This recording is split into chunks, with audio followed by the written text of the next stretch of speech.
ગુજરાતમાં સ્થાનિક સ્વરાજની ચૂંટણીની જાહેરાત કરવામાં આવી છે। રાજ્યમાં 16 ફેબ્રુઆરીએ મતદાન થશે, જ્યારે 18મી ફેબ્રુઆરીએ મતગણતરી હાથ ધરવામાં આવશે। રાજ્ય ચૂંટણી પંચે પત્રકાર પરિષદ કરીને આ જાહેરાત કરી છે। રાજ્ય ચૂંટણી પંચ દ્વારા જૂનાગઢ મહાનગરપાલિકા, 3 તાલુકા પંચાયત, 66 નગરપાલિકા, આ સિવાય ખેડા જિલ્લા પંચાયતની ચૂંટણીની તારીખો જાહેર કરવામાં આવી છે। રાજ્ય ચૂંટણી પંચે અન્ય ખાલી પડેલી બેઠકો પર પણ ચૂંટણીનો કાર્યક્રમ જાહેર કર્યો છે। ચૂંટણી પંચે આપેલી માહિતી પ્રમાણે 16 ફેબ્રુઆરીએ મતદાન થશે, જ્યારે 18 ફેબ્રુઆરીએ મતગણતરી હાથ ધરાશે। મતદાનનો સમય સવારે 7 કલાકથી સાંજે 6 કલાક સુધીનો રહેશે। ચૂંટણી કમિશનર ડોક્ટર એસ મુરલીકૃષ્ણને સ્થાનિક સ્વરાજની ચૂંટણીની જાહેરાત કરી છે। મતગણતરી 18 ફેબ્રુઆરીએ થશે। 27 જાન્યુઆરીએ જાહેરનામું પ્રસિદ્ધ થશે। એક મનપા, 66 નગરપાલિકાઓની ચૂંટણીની તારીખ જાહેર કરવામાં આવી છે।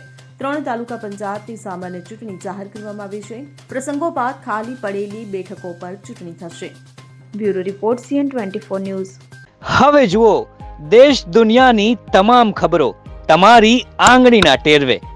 ઉઠાવો મોબાઈલ અને Google Play Store પરથી ડાઉનલોડ કરો અમારી CN24 ન્યૂઝ મોબાઈલ એપ।